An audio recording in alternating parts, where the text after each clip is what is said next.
Kalau teman-teman mau mencoba HP flagship dengan budget yang lebih terjangkau dengan dukungan software yang panjang, coba lirik Samsung Galaxy S24 FE ini deh. Rasanya tuh udah mirip loh sama flagship dengan beberapa sedikit penyesuaian. So, langsung ditonton videonya sampai akhir. Samsung Galaxy S24 FE ini tuh dibanderol dengan harga mulai dari 9,9 jutaan. Angkanya cukup menggiurkan buat dapetin smartphone ala rasa flagship gitu ya, dengan update software yang panjang, fitur-fitur AI terupdate yang kekinian, dan beberapa sektor yang gue ngerasa udah mendekati flagship loh ya. Dan ini mungkin gue dulu aja catatan dari gue nih ya. Jadi pada saat kali pertama beli, saran dari gue nih, pakein aja langsung si casing dan juga anti gores. Dan catatan lain dari gue tuh, kalau misalnya teman-teman nggak terlalu concern soal kamera dengan kebutuhan zoom yang kudu detail banget gitu ya, gue rasa sih S24 FE ini kameranya kayak udah bisa banget diandelin, udah mumpuni banget teman-teman. Udah sih dari gue tuh concern cuman dua itu aja. So kayak gimana smartphone-nya? Yuk langsung aja kita bahas dari mulai kameranya dulu deh. Konfigurasi daripada kamera S24 FE ini terbilangnya sedep ya. Udah standar flagship nih ya jatuhnya. Yang ketara banget mungkin perbedaannya tuh ada di bagian megapiksel daripada telenya. Buat menu kamera di bawahnya juga nggak main-main ya. Teman-teman bisa lihat aja di sini hampir komplit untuk mode kamera di bawahnya. Dan bahkan rekaman videonya ini bisa hingga 8K 30 fps buat kamera belakangnya. Sedangkan untuk kamera depannya bisa hingga 4K 60 fps. Dan yuk langsung aja nih dia beberapa sampel fotonya. Buat hasil fotonya tuh kayak khas Samsung lah, yang terasanya detail dan depth range-nya pun terasanya luas. Dan ini kita coba juga lensa ultra wide-nya juga hitungannya masih 11-12 ya teman-teman, sama lensa utamanya.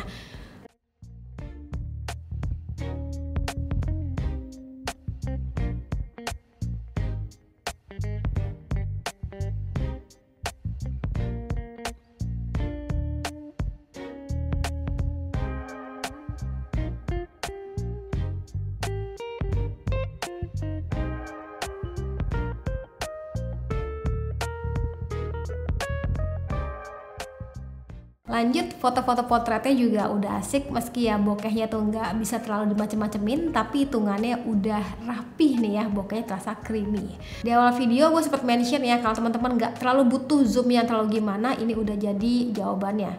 Ini kameranya udah bisa diandelin. Lanjut ke foto malamnya, termasuk yang udah bagus, bisa dikategorikan kayak kelas flagship ini mah ya, jatuhnya terasanya detail, minim noise, dan kalau ketemu cahaya yang berlebih mungkin ada sedikit pantulan flare, dan ini masih wajar banget hitungannya.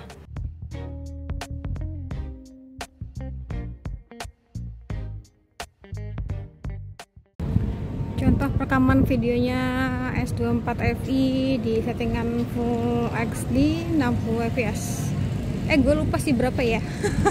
Pokoknya nanti gue tulis aja. Ini menjelang maghrib, kayak langitnya sudah mulai ada ke orange-sun gitu.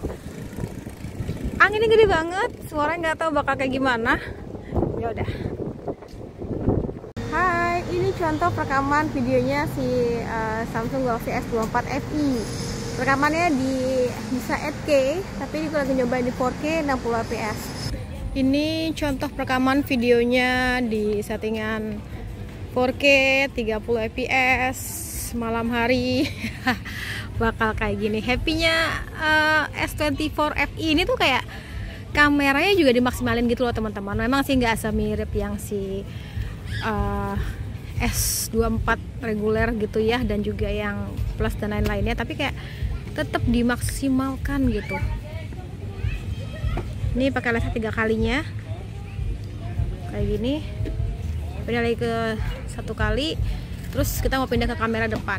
Nah, contoh rekaman kamera depannya bakal kayak gini. Ini dia kayak mengalami penyesuaian gitu ya. Tadi kan pas awal kayak agak kurang tajam nih, makin kesini kayak makin tajam.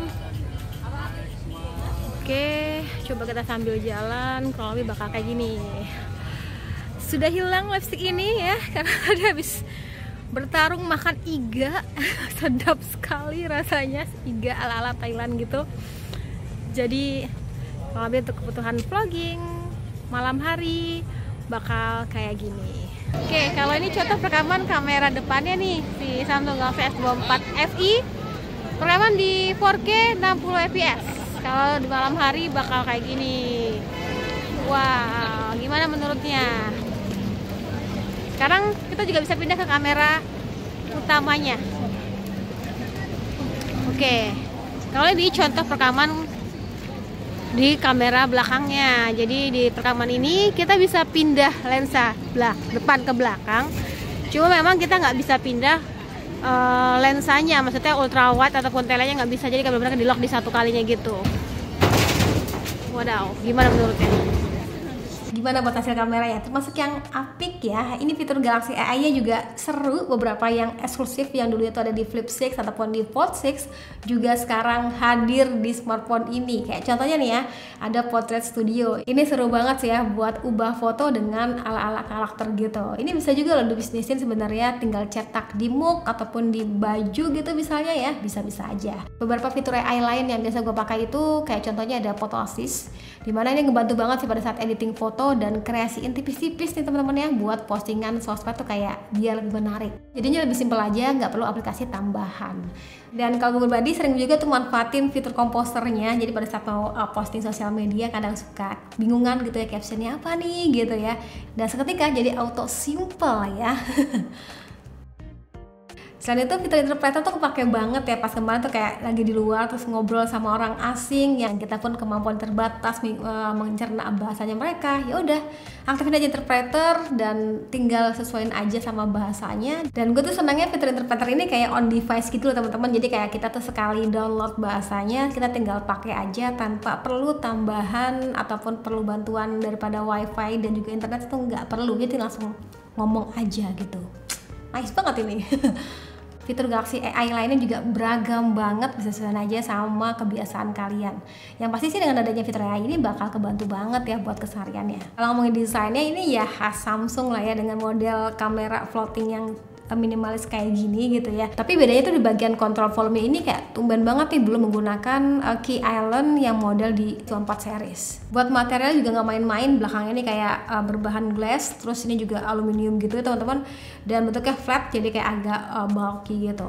Dan feeling genggaman kayak lebih mantep ya. Jadi buat teman-teman kemarin katanya bilang ini mirip kayak A55, ya beda ya. Beda juga nih detail daripada konfigurasi kamera juga lain-lainnya, jadi jangan disamakan. Bahkan ini gue kepikiran kayaknya ini lebih mirip ke kayak S24 Plus deh.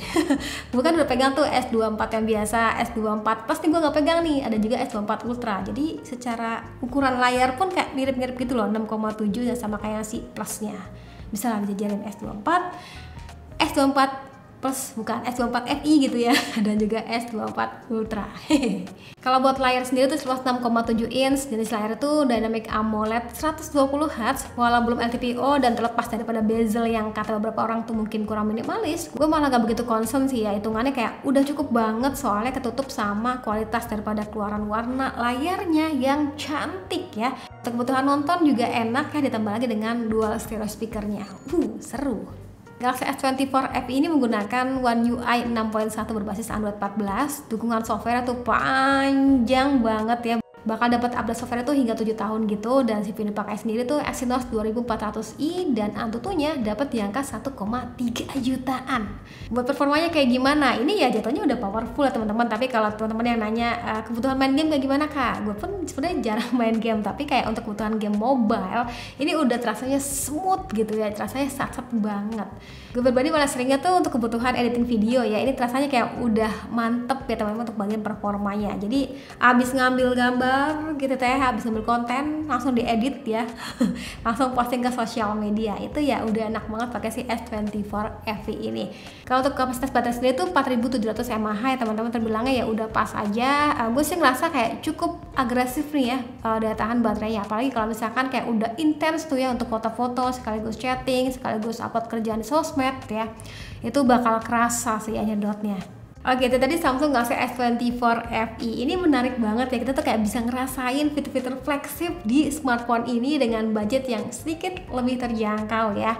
Kalau mau ngambil, saran dari gue sih ambillah yang memori yang terbesarnya, karena kayak buat pemakaian jangka panjang gitu loh teman-teman. Dan gue sih sebenarnya kayak seneng gitu sama Samsung tuh bisa care sama kita-kita nih ya. Kayak kasih dukungan update software yang panjang hingga 7 tahun gitu kan. Terus biasanya Samsung tuh kayak nggak pelit lah, kayak ngasih fitur-fitur tambahannya gitu, fitur barunya gitu ya, diturunin di seri yang bawahnya. Jadi kayak lebih yakin gak sih buat pemakaian jangka panjangnya. Yaudah, sekian dari gue, terima kasih sudah nonton video. Jangan lupa like videonya, jangan lupa juga subscribe juga channelnya, dan sampai ketemu lagi di video selanjutnya. Sekian dari gue lagi, dan saya bilang see you, bye bye.